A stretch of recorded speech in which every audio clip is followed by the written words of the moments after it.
Hello to all the future CMAs. I welcome you all back on the channel. कैसे हैं आप सब?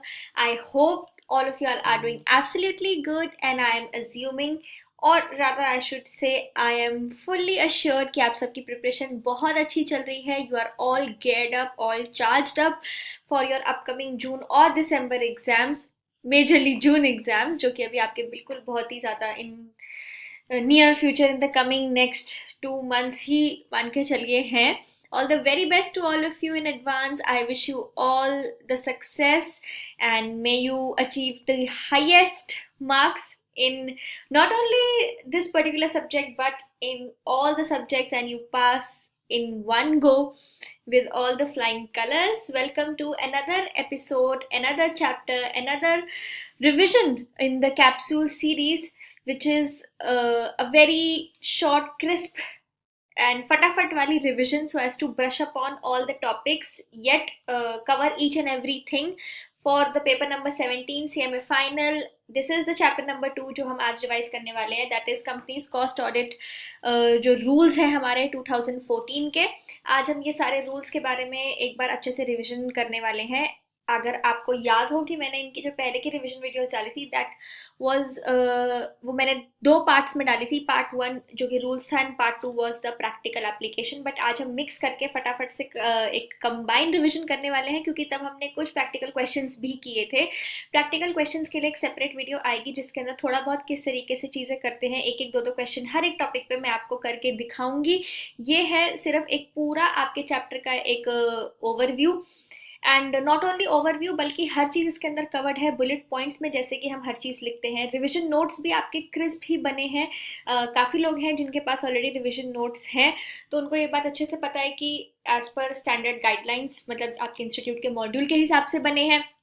Plus वो भी सारी की सारी क्रिस्प चीज़ें उसके अंदर दी गई हैं, बट यहाँ पे उनको और ज़्यादा क्रिस्प करके और रिफाइन करके बिल्कुल मेन मेन बुलेट पॉइंट्स लिख के, ताकि एग्जाम से पहले आपको ज़्यादा मेहनत ना करनी पड़े and you don't need to search for the things here and there.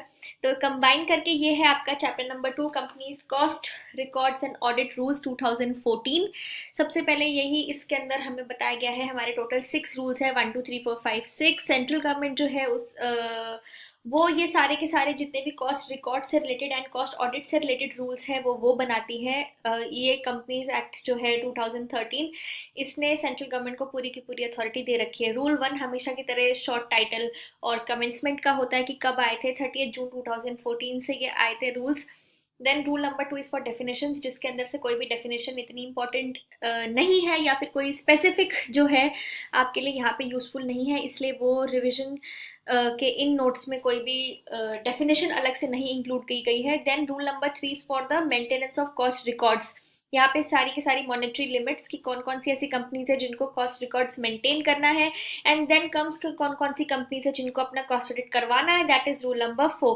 पहले हम ये देखेंगे कॉस्ट रिकॉर्ड्स कौन मेंटेन कराता है एंड देन फिर हम उसके आगे जाएंगे कि कॉस्ट ऑडिट किनको करवानी, क्योंकि कॉस्ट ऑडिट आप करेंगे ही कॉस्ट रिकॉर्ड्स की. तो सबसे पहले बात करते हैं कॉस्ट रिकॉर्ड्स किस किसने मेंटेन करने हैं. आपके पास टेबल बेसिकली इशू करी गई है regulated sector and non regulated sector, जिसके अंदर आपके पास आते हैं टेबल ए के रेगुलेटेड सेक्टर के एंड टेबल बी के नॉन रेगुलेटेड सेक्टर के. अगर आपकी organization is into the production of goods और रेंडरिंग ऑफ दोज सर्विसेज तो आपने कॉस्ट रिकॉर्ड जो है अपने मेंटेन करने हैं with the limit as well जो कि आपके ओवरऑल टर्नओवर पे लगी है. अगर आप उस टेबल में आते हैं प्लस एक स्पेसिफाइड लिमिट है आपके टर्नओवर की जो कि क्या है मैंने अभी तक बताई नहीं. अगर आपको पता है then pause the video and write it down in the comment section right now, जिससे कि आपका रिवीजन भी साइड बाय साइड चलता रहे.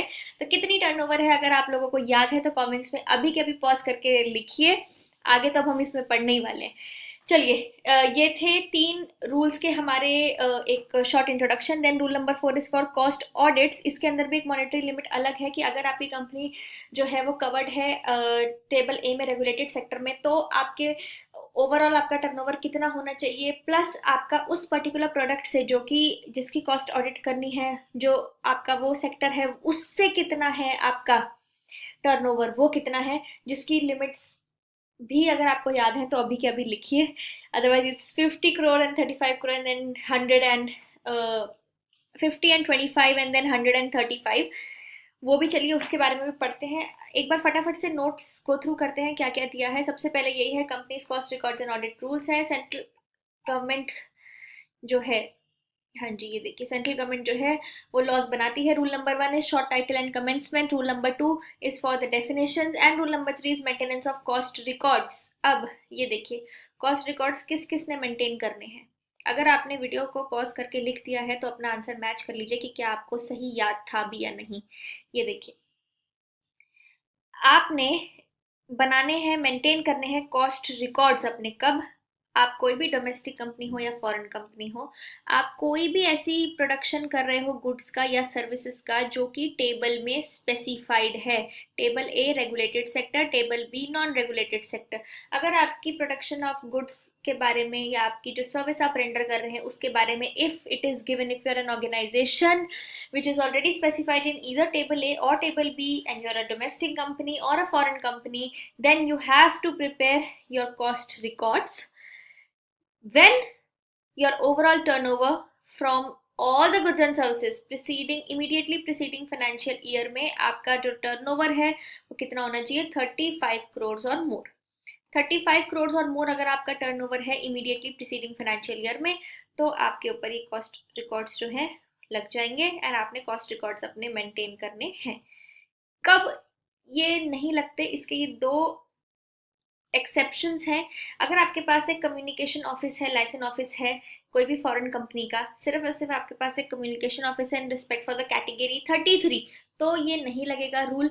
और अगर आप एक एमएसएमई एंटरप्राइज है, एमएसएमई एंटरप्राइज कौन से होते हैं, माइक्रो स्मॉल मीडियम एंटरप्राइजेस, जिसके बारे में यहाँ पे बस मैंने थोड़ा सा ये दिया है कि मैन्युफैक्चरिंग और सर्विस की एंटरप्राइज है, आपकी इन्वेस्टमेंट लेस देन 1 करोड़ है और टर्नओवर लेस देन 5 करोड़, तो आप माइक्रो हो। Similarly if investment is less than 10 crore and turnover less than 50 crore, then your small enterprise. और मीडियम कौन होती है, जिसकी investment is less than 50 crore and turnover is less than 250 crore. तो अगर ये दो एक्सेप्शन है हमेशा याद रखेंगे। A foreign company which is having only a communication licence office in category 33, and second अगर आप एक एमएसएमई एंटरप्राइज है as per the MSME act. ये दो हैं अगर आप, तो आपको नहीं बनाने की जरूरत है कॉस्ट रिकॉर्ड। 35 करोड़ और मोर ओवरऑल टर्नओवर होना चाहिए आपका in the immediately preceding financial year. Turnover में अब क्या क्या चीजें आती है, टर्नओवर में आप क्या क्या चीजों को काउंट करते हो। टर्नओवर इतना होना चाहिए, टर्नओवर उतना होना चाहिए। टर्नओवर में आप ग्रॉस टर्नओवर लेते हो। आप कोई भी टर्नओवर जो जॉब वर्क से, लोन लाइसेंस ऑपरेशन से, जो भी आपके पास टर्नओवर आया है वो लेते हो। एक्सपोर्ट का बेनिफिट मिला है वो लेते हो। स्क्रैप सेल, यस, स्क्रैप से जो आपके पास अमाउंट रिसीव होता है उसको भी, स्क्रैप सेल की अमाउंट को भी आप टर्नओवर में लेते हो। लेकिन उसके लिए कॉस्ट रिकॉर्ड्स आप स्पेसिफिकली अलग से नहीं मेंटेन करते हो, क्योंकि ये रूल्स जो है वो कोई भी गुड्स या सर्विस जो आप रेंडर कर रहे हैं उन पे लग रहे हैं। आपकी स्क्रैप सेल पे ये रूल नहीं लग रहे, तो स्क्रैप के लिए आपको अलग से नहीं कोई भी कॉस्ट रिकॉर्ड्स मेंटेन करने हैं। बट यस, स्क्रैप सेल का amount is included in the total turnover. और कोई भी जो भी प्रोडक्ट या सर्विस आप रेंडर कर रहे हो उसके ट्रेडिंग से जो भी आपका टर्नओवर आएगा वो आपने सारा का सारा टर्नओवर कैलकुलेशन के लिए इंक्लूड करना है। स्क्रैप सेल के बारे में यहीं पे ये सेम चीज लिखी हुई है कि कॉस्ट रिकॉर्ड्स जो है वो अलग से वो मेंटेन नहीं होते हैं, क्योंकि रूल्स जो है वो उन गुड्स या सर्विस जो आप रेंडर करते हो उसके प्रोडक्शन पे लगते हैं। देन कॉस्ट रिकॉर्ड्स हमारे पास table A and table B, that is regulated sector and non regulated sector. Sector के अंदर जो भी चीजें आती हैं वो टेबल्स, पूरी की पूरी टेबल आपके मॉड्यूल में भी है एंड मेरे प्रीवियस नोट्स में भी है, तो आप वहां से जाके भी टेबल जो है वो देख सकते हैं कि टेबल के अंदर कौन कौन से गुड्स एंड सर्विसेज जो है वो दिए गए हैं। इन जनरल एग्जाम में अगर आपसे क्वेश्चन आता है for the applicability, then they generally provide the information that this is the turnover from category A, or this is the turnover from table A, this is the turnover from table B. Still if you want to go through, क्योंकि list काफी लंबी होती है, if you want to go through then you can go through from the previous notes or you can go through from the module as well. previous notes से भी आप देख सकते हैं वो टेबल है एंड अपने स्टडी मटेरियल में भी देख सकते हैं।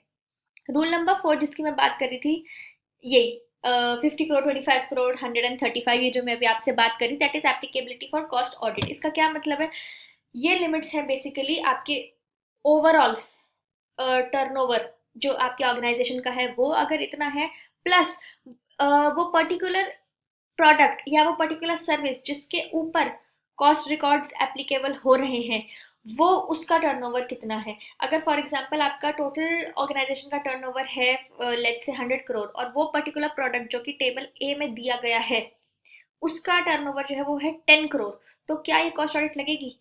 लिमिट से अगर हम देखें तो ओवरऑल टर्नओवर 50 करोड़ या मोर होना चाहिए। तो यस 100 करोड़ है हमारा टर्नओवर, तो यस ये कंडीशन तो हम सेटिस्फाई कर रहे हैं। बट द नेक्स्ट कंडीशन कि वो इंडिविजुअल प्रोडक्ट जो स्पेसिफिकली मेंशन है जिसपे कॉस्ट रिकॉर्ड लग रहे हैं उससे कितना टर्नओवर है। उससे टर्नओवर है जी हमारे केस में 10 करोड़, बट क्या लिमिट है हमारी, दैट इज ईदर 25 करोड़ और मोर। तो दोनों कंडीशन सेटिस्फाई नहीं हुई है। We need to satisfy both the condition. इसमें और नहीं है, इसमें अगर आप ध्यान से देखें तो एक प्लस का साइन है, which means both the condition need to be satisfied.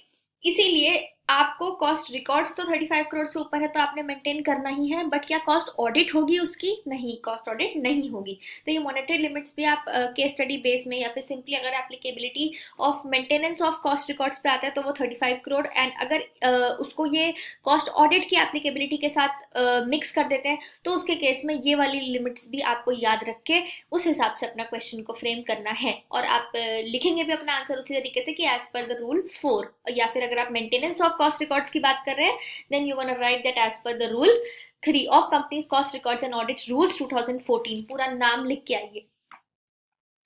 चलिए एक बार देखते हैं यहाँ पे एप्लीकेबिलिटी ऑफ कॉस्ट ऑडिट में। ये ओवरऑल टर्नओवर हमारे सारे प्रोडक्ट से 50 करोड़ या मोर है एंड उससे 100 करोड़ या मोर है।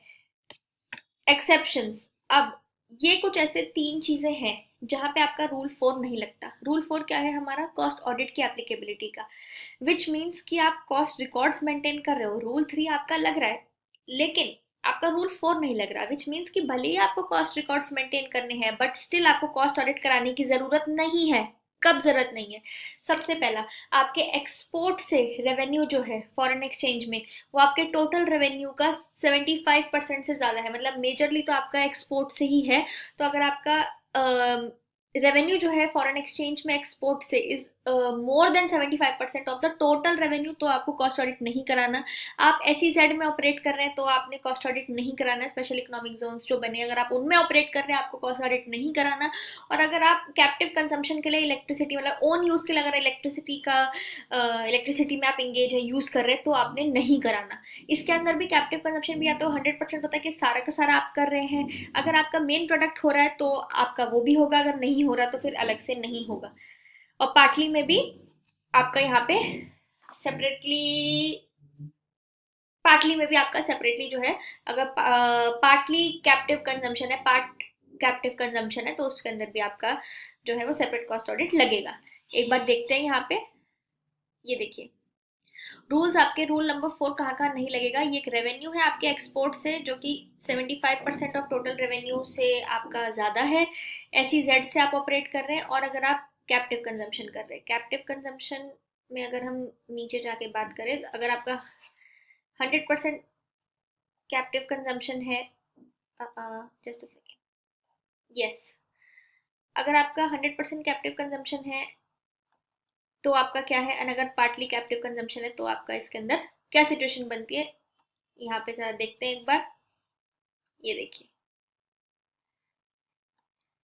अगर आपका पूरा ही कैप्टिव कंजम्पशन 100%, आपके फाइनल गुड्स जो बन रहे हैं वो कॉस्ट ऑडिट में कवर्ड है तो अलग से कैप्टिव कंजम्पशन के लिए आपको बनाने की जरूरत नहीं है। जैसे मैंने अभी बताया फाइनल गुड्स अगर आपके कवर नहीं है अब तो आपको सेपरेटली कैप्टिवली कंज्यूम गुड्स के लिए कॉस्ट ऑडिट करवानी है। सिमिलरली पार्टली सोल्ड है पार्टली कैप्टिव कंजम्पशन है तो भी सेपरेट कॉस्ट रिकॉर्ड्स जो है वो करवानी जरूरी है। अगर लास्ट का फाइनल प्रोडक्ट ऑलरेडी कवर्ड है तो आपको करने की जरूरत नहीं है। देन हमारे पास आता है रूल नंबर 5। उससे पहले अगर कभी भी किसी एक ऑर्गेनाइजेशन पे रूल 3 और रूल 4 एक बार लग गए, अगर आपने कॉस्ट रिकॉर्ड्स मेंटेन कर लिए तो फिर वो रूल हमेशा सब्सिक्वेंट ईयर्स में भी लगेंगे। ये बात हमेशा ध्यान रखेंगे, रूल 3 और रूल 4 एक बार लग गए तो फिर आपके हमेशा जो है वो अप्लाई होंगे। Rule number 5 is for maintenance of cost records. Cost records आप कैसे कैसे मेंटेन करते हैं, कॉस्ट रिकॉर्ड्स आप मेंटेन करते हैं, कुछ फॉर्म्स होते हैं जिनके थ्रू आप मेंटेन CRA 1 2 3 4 करके। इसमें अब आपने रेगुलर इंटरवल्स पे आप अपने कॉस्ट रिकॉर्ड है वो मेंटेन करते हो जिससे कि आप कॉस्ट पर यूनिट निकाल पाओ, प्रॉफिटेबिलिटी निकाल पाओ, कॉस्ट ऑफ सेल्स निकाल पाओ और आप मैनेजमेंट को भी आगे उसके लिए हेल्प कर पाओ। आपको पता चले कि आपकी टोटल कॉस्ट कितनी है, पर यूनिट कॉस्ट कितनी है, कॉस्ट फॉर मैन्युफैक्चरिंग कितनी है, देन आपका इससे मार्जिन कितने बन रहे हैं, कितने आपकी प्रॉफिट परसेंटेज है, वो हर कॉस्ट का ब्रेकअप आपको पता होना चाहिए, इसलिए हम कॉस्ट रिकॉर्ड सिंपली जो है वो बनाते हैं। ये हमारे पास CRA 1 2 3 4 ये हमारे कुछ फॉर्म्स हैं एंड इनके साथ कुछ एनेक्शर्स है जो अटैच होके जाते हैं। फॉर्म नंबर 1 जो CRA 1 होता है वो, एक सेकेंड, ये एक साथ ही हम गो थ्रू इसके, हाँ, करते रहते हैं। CRA 1 जो है वो हमारा आता है for particulars of item of cost to be included in books of account. Books of accounts में कौन कौन से हमारे पास कॉस्ट के आइटम्स हैं वो उसके लिए CRA 1 जाता है। CRA 2 है हमारा XBRL फॉर्मेट, जिसके अंदर कॉस्ट ऑडिटर, जब एक कंपनी बोर्ड जब कॉस्ट ऑडिटर अपॉइंट करता है तो वो सेंट्रल गवर्नमेंट को बताने के लिए उस चीज को CRA 2 में फाइल करता है। बीच में किसी भी वजह से अगर ऑडिटर आपका चेंज हुआ, ऑडिटर ने रिजाइन किया, आपने हटाया, कुछ भी है, विच मीन्स कि मल्टीपल आपके कॉस्ट ऑडिटर्स अपॉइंट हो रहे हैं, तो ये सिंगल CRA 2 फॉर्म ही उसके लिए जाएगा। CRA 3 किस चीज के लिए होता है? कॉस्ट ऑडिटर जो है वो अपनी रिपोर्ट, अपनी फाइंडिंग्स कॉस्ट ऑडिट करने के बाद वो देता है मैनेजमेंट को, दैट इज CRA 3 फॉर्म, जिसके अंदर cost audit report is provided by the cost auditor to the management, that is the board of the organization. CRA 4 XBRL format, CRA 2 भी XBRL फॉर्मेट, ये फॉर्मेट में आप government को notify करते हैं। Then CRA 4 is also XBRL format, जिसके अंदर management जो है वो अपने सारी की सारी जो भी ऑडिट रिपोर्ट की अपनी खुद की भी ऑब्जर्वेशन होती है, प्लस जो भी ऑडिट रिपोर्ट कॉस्ट ऑडिटर देता है वो सारी की सारी फाइंडिंग्स वगैरह किसको देता है? सेंट्रल गवर्नमेंट को जाके फाइल करता है। इसके साथ कुछ एनेक्शर्स भी फाइल होते हैं, पार्ट ABCD, जिसके अंदर जो D पार्ट है वो सबसे ज्यादा इंपॉर्टेंट होता है, that is related to all your, आपके एग्जाम पॉइंट ऑफ व्यू से भी अगर मैं बात करूँ, that is related to all the for both manufacturing and service sectors, जिसके अंदर आप प्रॉफिटेबिलिटी के बारे में बात करते हैं। प्रॉफिटेबिलिटी आपकी जितनी भी रेशो होती है, date equity ratio, liquid ratio, asset turnover ratio, आपके जितने भी तरीके के रेशो एनालिसिस होते हैं प्रॉफिटेबिलिटी से रिलेटेड हो गए, ये सारी आपकी इकोनॉमिक वैल्यू एडेड हो गई, आपके reconciliation for the financial profits and cost profits हो गए, हर चीज जो है वो पार्ट एनेक्शर के पार्ट D में जाती है। पार्ट ABC, जिसके अंदर A पार्ट जैसे मैन्युफैक्चरिंग और सर्विस के लिए हो गया, B सिर्फ उसके लिए एक पर्टिकुलर सेक्टर के लिए हो गया, इस तरीके से जिनके अंदर general details for the organization की ऑर्गेनाइजेशन क्या करती है, कहाँ पे उसका ऑफिस है, कौन कौन इसके मेन बोर्ड के मेंबर्स हैं, किस चीज में ऑर्गेनाइजेशन एंगेज्ड है, कहाँ पे उसके हेडक्वार्टर्स है, देन कॉस्ट ऑडिटर की इन्फॉर्मेशन, कौन है, कैसे आपने उसकी अपॉइंटमेंट वगैरह थी, देन फिर वो सेम चीज सर्विस के लिए भी आ जाती है कि क्या आप सर्विस रेंडर कर रहे हैं। इस तरीके से कुछ इन फॉर्म्स के साथ एनेक्शर्स भी जाते हैं, बिकॉज जो भी आपकी कॉस्ट ऑडिट आप कर रहे हैं उसकी रिपोर्ट वगैरह दे रहे हैं, तो वो सारी रिपोर्ट आप सरकार को भी अल्टीमेटली दे रहे हैं, तो वो इन फॉर्म्स के थ्रू ही देते हैं। जो XBRL फॉर्मेट है, CRA 2 में आपने कॉस्ट ऑडिटर की अपॉइंटमेंट बताई, देन CRA 4 में आपने ये बताया कि मैनेजमेंट ने फिर CRA 4 में ये बताया कि जो कॉस्ट ऑडिटर की ऑब्जर्वेशंस थी, कॉस्ट ऑडिट रिपोर्ट थी along with your own comments if any, वो आपने सेंट्रल गवर्नमेंट को बताया। इसके साथ एनेक्शर्स में कुछ फॉर्म जाते हैं कि कंपनी की ओवरऑल प्रॉफिटेबिलिटी क्या थी, जिसके अंदर सारे रेशोज वगैरह, करंट रेशो, ये रेशो, वो ratio, economic value added, reconciliation in the financial profits and cost records profit, क्योंकि दोनों के प्रॉफिट्स जो है वो डिफरेंट होते हैं। अगर आपका, ये हम सबको पता है that profit as per financial accounts and profit as per cost accounts are completely different, because काफ़ी ऐसी नोशनल कॉस्ट भी होती है, काफ़ी ऐसी चीज़ें होती है जो हम फाइनेंस में करते हैं कंसिडर, बट कॉस्ट बेसिस में हम अपने कॉस्ट अकाउंट्स के प्रॉफिट में उन चीज़ों को इंक्लूड नहीं करते हैं। तो दोनों का जो डिफरेंस होता है उसका रिकंसिलिएशन होता है, नेटवर्थ कैलकुलेशन होती है, गवर्नमेंट को जो भी चीज़ें हमें ये सारी बतानी होती है, that comes in the annexure part. चलिए, ये फॉर्म्स हो गए हैं, आगे बढ़ते हैं on the annexures.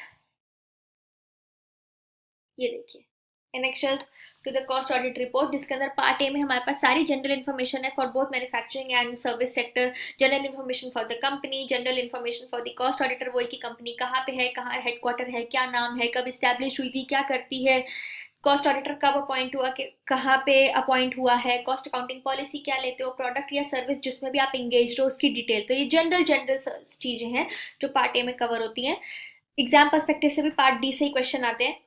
Part B में आपका क्वांटिटेटिव इन्फॉर्मेशन, हर एक प्रोडक्ट की कॉस्ट पर यूनिट वगैरह, देन कॉस्ट स्टेटमेंट हर एक प्रोडक्ट की, क्योंकि part B is for manufacturing sector, then same चीजें but for the service sector, cost से रिलेटेड ही वो सारी की सारी आपकी आती हैं सर्विस सेक्टर में पार्ट C में, एंड पार्ट D में सारी आपकी वैल्यू एडेड हो गया, economic value added, net worth, reconciliation of profit, profitability ratios, हर चीज जो है वो पार्ट D में आती है। और आपका जो प्रैक्टिकल एस्पेक्ट इस चैप्टर से उठता है वो एक applicability and cost audit applicability of maintenance of cost records, rule 3 applicability of cost audit, rule 4, and this part D से बनता है। बट आपको पूरा एक प्रोसेस समझ में आए कि प्रैक्टिकली हाउ थिंग्स वर्क, इसीलिए ये सब चीजें यहाँ पे भी मेंशन है कि एक इंटरलिंकिंग आपको समझ में आए कि ओके दिस इज CRA 1, ये फॉर्म है, ये 2 है, हम क्यों कौन सा फॉर्म फाइल कर रहे हैं, ये पार्ट डी ही क्यों इंपॉर्टेंट है, ABC में एटलीस्ट क्या होता है, for our own general knowledge. अभी आप बस in the coming few months ही कॉस्ट अकाउंटेंट बनने वाले हैं, तो आपको पता होना चाहिए एक बेसिक अंडरस्टैंडिंग कि हाँ इसके अंदर क्या चीज लिखी होती है। तो बस वो उसी अंडरस्टैंडिंग पर्पज से यहाँ पे दी है। एग्जाम में आपका ये आता है पार्ट डी से, अभी सारे के सारे रेशोज जो भी हैं और कुछ इंपॉर्टेंट चीजें नीचे दी गई हैं, अभी वो हम उस पर भी एक बार नजर डालेंगे। Okay, then this is rule 6 which is cost audit. इसका ये पूरा प्रोसेस है कॉस्ट ऑडिट का, किस तरीके से कब आपने कॉस्ट ऑडिटर अपॉइंट करना है, आप कॉस्ट ऑडिटर को कब हटा सकते हैं, कॉस्ट ऑडिटर कब हट सकता है, आपने गवर्नमेंट को कैसे बताना है, किसने बताना है, कितने टाइम फ्रेम में बताना है, एक बार जब कॉस्ट ऑडिटर अपॉइंट हो गया तो हटाने की जगह इन जनरल उसकी क्या वैलिडिटी होती है, उसके टर्म की क्या उसकी एक्सपायरी होती है, वो हर चीज जो है वो इस उसमें दी गई है। ये बिल्कुल ही लॉ की लैंग्वेज है, क्योंकि लॉ के ही मतलब रूल सारे लॉ में ही कवर्ड है। तो मैंने इसको ऐसे एज यूजुअल थोड़ा पिक्टोरियल रिप्रेजेंटेशन एंड थोड़ा चार्ट फॉर्मेट्स में जैसे भी हम करते हैं उस हिसाब से मैंने यहाँ पे किया है कि इजी टू रीड हो, एंड थोड़ा सा वही थियोरेटिकल लैंग्वेज की जगह आपको बुलेट पॉइंट्स में चीजें थोड़ा समझ में आए। तो सबसे पहली चीज ये है कि कॉस्ट ऑडिटर आपने कब अपॉइंट करना है। अगर आप रूल 3 में कवर्ड है एंड आपके ऊपर कॉस्ट ऑडिट लग रहा है, मतलब रूल 4 आपके ऊपर लग रहा है, तो आपको with in 180 days of every financial year, her financial year, क्योंकि एक बार लग गया तो हमेशा हर सब्सिक्वेंट ईयर में लगता है, तो आपको विद इन 180 days, मोटा मोटी which means within 6 months of commencement of the year appoint करना है एक cost auditor. Cost auditor appoint करा तो कॉस्ट ऑडिटर की भी कुछ जिम्मेवारी बनती है। क्या जिम्मेवारी बनती है, कॉस्ट ऑडिटर ने खुद से भी एक सर्टिफिकेट प्रोवाइड करना है कि वो जिस कंट्री में वो कॉस्ट ऑडिट कर रहे हैं वहां पे वो करने के लिए लीगली ये चीजें वैलिड है, ही इज कॉम्पिटेंट इनफ, उसके ऊपर कोई भी डिस्क्वालिफिकेशन जो भी लगती है ऑडिटर पे वो कोई भी डिस्क्वालिफिकेशन उसके ऊपर नहीं लगी है, जो भी सेक्शन 141 के प्रोविजंस है हर चीज को वो कंप्लाई कर रहा है, जो भी उसकी अपॉइंटमेंट है वो उसकी विद इन द लिमिट्स है, मतलब कि उसने अपनी एक सेल्फ डिक्लेरेशन देनी है कि मैं बिल्कुल ठीक हूँ, मेरा अपॉइंटमेंट वैलिड है, मैं यहाँ पे इस कंट्री में कॉस्ट ऑडिट करने के लिए भी वैलिड हूँ, मैं ऑथराइज्ड हूँ, मेरे साथ कोई डिस्क्वालिफिकेशन नहीं है और ये बिल्कुल वैलिड है, मेरा यहाँ पे appointment with in prescribe limits भी है। लिमिट्स भी हमें पता है कि 20 ऑर्गेनाइजेशन में 20 कंपनीज में कॉस्ट ऑडिटर जो है वो कॉस्ट ऑडिट कर सकता है, तो उसने ये चीजें भी हर जगह देनी है कि एक सर्टिफिकेट कंपनी के अपॉइंटमेंट के साथ साथ उसने भी कंपनी को प्रोवाइड करना है कि हाँ he is competent enough and the overall appointment of him as a cost auditor in this organization is completely valid। उसके बाद जब आपका ये कॉस्ट ऑडिटर अपॉइंट हो गया है उसके 30 days में या फिर वही 180 days टोटल टाइम पीरियड में विच एवर इज अर्लियर में आपने सेंट्रल गवर्नमेंट को बताना है कि भाई कॉस्ट ऑडिटर हमने अपॉइंट कर लिया है। और इस कॉस्ट ऑडिटर अपॉइंट किया हम कहाँ पे बताते हैं, अभी अभी जस्ट पढ़ के आए रूल 5 में CRA 2 XBRL format. CRA 2 form में हमने सरकार को बता दिया कि हमने ये कॉस्ट ऑडिटर अपॉइंट किया है। वही विद इन 6 months क्यों लिखा है या फिर विच एवर इज अर्ली, क्योंकि 6 months के अंदर अंदर तो आपने अपॉइंट करना ही है। सो विद इन 6 months या फिर जब आपने अपॉइंट किया तब से विद इन 30 days जो भी चीज पहले फॉल होती है विच एवर इज अर्लियर, तो आपने सेंट्रल गवर्नमेंट को XBRL फॉर्मेट CRA 2 में अब बताना है relating to the appointment of the cost auditor in your organisation. In general अब कॉस्ट ऑडिटर की क्या टेन्योर रहता है, उसका टेन्योर बेसिकली रहता है वही 6 months का फाइनेंशियल ईयर क्लोज होने के बाद, या फिर when ever he submits the cost audit report. Cost audit report उसने जल्दी सबमिट कर दी तो उसका वही टेन्योर है। ये टेन्योर क्या आप उसको निकाल सकते हो? जी बिल्कुल, अगर हमें कुछ भी लग रहा है तो अपॉर्चुनिटी ऑफ बीइंग हर्ट देने के बाद yes central government sorry board जो है वो मैनेजमेंट जो है जो बोर्ड है ऑर्गेनाइजेशन का वो कॉस्ट ऑडिटर को रिमूव कर सकता है। और उसके जो भी रीजंस हैं वो आपको लेकिन रिटर्न में देने पड़ेंगे कि आपके पास क्या जस्टिफाइड ऐसे रीजंस हैं, वो आपको रीजंस रिकॉर्ड करने and a proper opportunity of being heard should be provided to the cost auditor. आइए एक बार देखते हैं। देखिए रूल 3 या रूल 4 में आप कवर्ड हो तो with in 180 days of commencement of every financial year आपने कॉस्ट ऑडिटर को अपॉइंट करना है। कॉस्ट ऑडिटर ने सबसे पहले जी एक सर्टिफिकेट देना है कि उसका वो डिस्क्वालीफाइड नहीं है अपॉइंटमेंट से, उसकी अपॉइंटमेंट जो है वो विद इन द लिमिट्स है, सेक्शन 141 को वो कंप्लाई करता है। देन आपने बोर्ड मीटिंग जहाँ पे भी कॉस्ट ऑडिटर अपॉइंट हुआ था उसके 30 डेज में या 180 डेज में, which ever is earlier, intimate करना है कि कॉस्ट ऑडिटर आ चुका है सेंट्रल गवर्नमेंट को, वही CRA2 XBRL फॉर्मेट में। इसका टेन्योर होता है 180 days from the closure of financial year, या फिर जब भी वो कॉस्ट ऑडिट रिपोर्ट दे दे तो उसको फटाफट से अपनी कॉस्ट ऑडिट रिपोर्ट जो है वो देनी है, और उसका वही टेन्योर है। Removal before expiry board resolution से आप कर सकते हैं, after giving opportunity of being heard, and reasons जो हैं वो आपको रिकॉर्ड करके देने हैं इन राइटिंग। और उसके बाद फिर वो CRA2 जो आप फाइल करोगे फॉर द अपॉइंटमेंट, वो उसके अंदर ये बोर्ड रेजोल्यूशन होना चाहिए। अब अगर फॉर एग्जाम्पल अगर कॉस्ट ऑडिटर ही छोड़ दे, कोई कैजुअल वैकेंसी हो जाए, तो उसके लिए CRA2 जो है वो नए, वही सेम नए कॉस्ट ऑडिटर फाइंड करने के, अपॉइंट करने के विद इन 30 डेज है, और आपने उसको विद इन 30 डेज ही फिल करनी है वो वैकेंसी। ओके, मूविंग फॉरवर्ड, ये चीज हम पहले भी चैप्टर 1 में भी जब हम सेक्शन पढ़ रहे थे तो ये चीज हम पहले भी कवर कर चुके हैं कि कॉस्ट ऑडिटर ने विद इन 180 डेज अपने एक तो कॉस्ट ऑडिट रिपोर्ट देनी है मैनेजमेंट को, वो है CRA3 में, अभी हमने रूल 5 में ऊपर पढ़ा। एंड देन बोर्ड की क्या ड्यूटी है, बोर्ड की ये ड्यूटी है कि वो सेंट्रल गवर्नमेंट को वो cost audit report with qualification वो सब दे, और किस में दे ये भी अभी ऊपर पढ़ा, CRA4 XBRL फॉर्मेट में सेंट्रल गवर्नमेंट को वो देगा। कब से, 30 डेज में ही, जब से उसको रिपोर्ट मिली है। तो बहुत सिंपल सी है, 30 डेज का जनरली हर चीज चल रही है। 30 डेज जब आपने कॉस्ट ऑडिटर अपॉइंट किया उससे विद इन 30 डेज में आपने सेंट्रल गवर्नमेंट को बताना है। कोई वैकेंसी होगी तो विद इन 30 डेज आपने न्यू अपॉइंट करना है कॉस्ट ऑडिटर, और फिर विद इन 30 डेज ही आपने दोबारा से सेंट्रल गवर्नमेंट को बताना है। और यहाँ पे बोर्ड ऑफ डायरेक्टर्स ने, वही बोर्ड ने, जब कॉस्ट ऑडिट रिपोर्ट आपके पास आ गई है तो वही उस कॉस्ट ऑडिट रिपोर्ट के रिसिट से फिर with in 30 days central government को बताना है for the appointment, for the receipt of this cost audit report, और फिर आपने वही रिपोर्ट जो है वो फाइल करनी है सेंट्रल गवर्नमेंट को with in 30 days.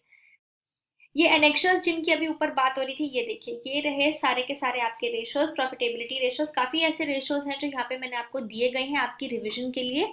Since this is capsule view, इसके अंदर मैंने कोई क्वेश्चंस यहाँ पे नहीं कराए हैं, ऑल्दो मेरी पुरानी रिवीजन वीडियोस में आपको क्वेश्चन भी मिलेंगे, एंड छोटी छोटी वीडियोस रिलेटेड टू ये प्रैक्टिकल एस्पेक्ट भी मैं जल्दी ही डालूंगी चैनल पे, जिसके अंदर एक एक दो दो क्वेश्चंस हर तरीके से करा दिए जाएं कि आपको एटलीस्ट हर चीज समझ में आए, एंड एक कॉन्सेप्चुअल क्लैरिटी आपकी जो है वो बढ़े। जैसे यहाँ पे कुछ रेशोज मैंने मेंशन कराई हैं, return on capital employed, return on equity, gross profit ratio क्या होता है, नेट प्रॉफिट रेशो का क्या फॉर्मूला है, operating profit. I am sure ये सब आप पहले से कर चुके हैं, तो आपको it's very easy thing for you. Current ratio, liquid test ratio, and ये आप अपने FM में भी करते हैं, आप इंटरमीडिएट में भी करके आए हैं। सेम वही चीज है, सेम वही debt equity ratio, asset turnover ratio, debtor turnover ratio.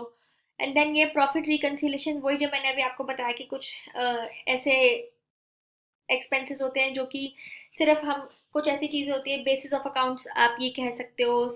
Then overhead की वैल्यूएशन, कुछ ऐसे एक्सपेंसेस है जो हमने फाइनेंशियल अकाउंट्स में लिए बट कॉस्ट अकाउंट्स में नहीं लिए, जिसकी वजह से प्रॉफिट जो है वो दोनों का डिफर होता है। तो ये हमने यहाँ पे एक फॉर्मेट है जिसके थ्रू आप ये देख सकते हैं कि कैसे हम रिकनसाइल कर सकते हैं प्रॉफिट। इससे भी एग्जाम में क्वेश्चन आता है। जो भी आपको कॉस्ट अकाउंट से प्रॉफिट दिया है आप सबसे पहले वो लेंगे, उसके अंदर जो भी ऐसे आइटम्स है जो कि कॉस्ट अकाउंट्स में नहीं कंसीडर हुआ, फाइनेंशियल में हुए हैं, वो आप उसके अकॉर्डिंग प्लस माइनस इसमें करेंगे। कोई भी एक्सपेंसेस जो कवर नहीं हुए हैं जिससे कि प्रॉफिट कम हो जाएगा तो वो सारे आप लेस कर देंगे। वैल्यूएशन ऑफ स्टॉक आप कर देंगे ऐड या सब्ट्रैक्ट, जिससे कि फिर आप आ जाएंगे प्रॉफिट या loss as per financial accounts पे।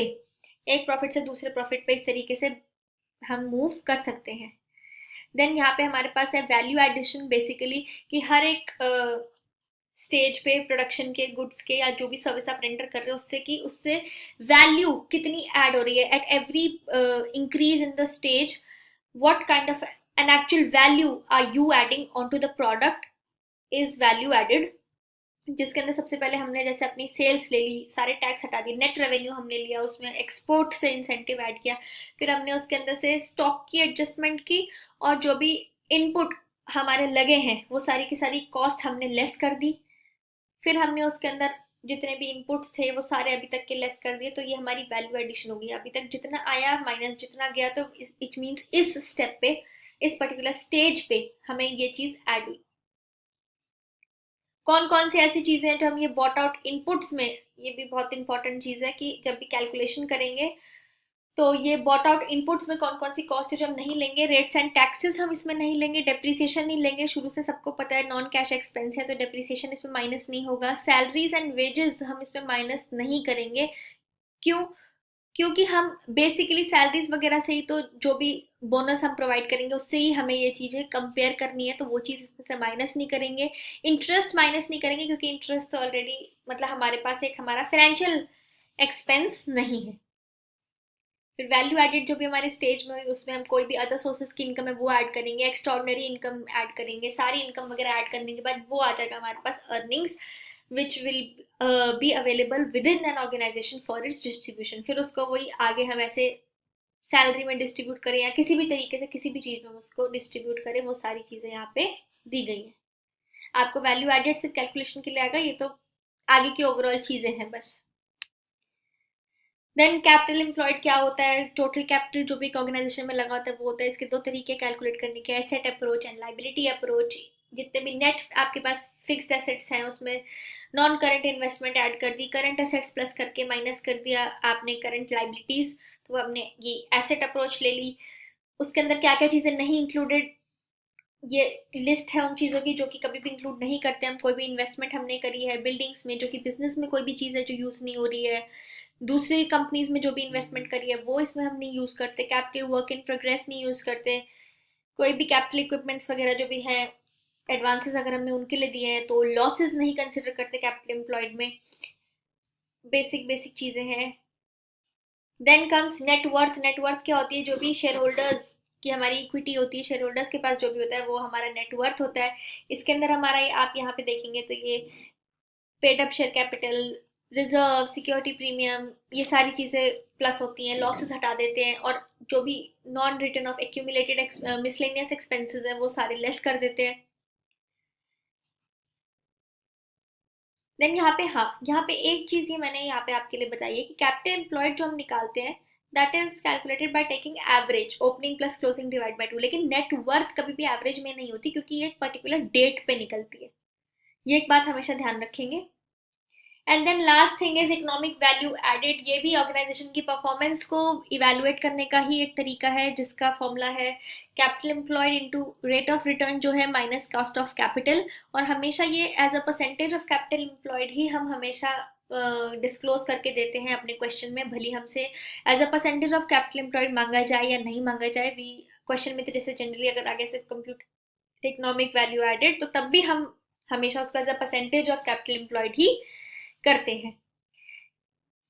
And yes, with that, this chapter, these rules come to an end, जिसके अंदर आपको सारी की सारी प्रैक्टिकल आपकी जो भी नॉलेज जहाँ से भी क्वेश्चंस पुट अप होते थे उनका भी एक ही जगह पे कंपाइलेशन मिल गई, सारे फॉर्मूलाज की, सारे नोट्स की, थ्योरी के भी, हर चीज़ जो है वो आपको एक ही जगह पे मिल गई है।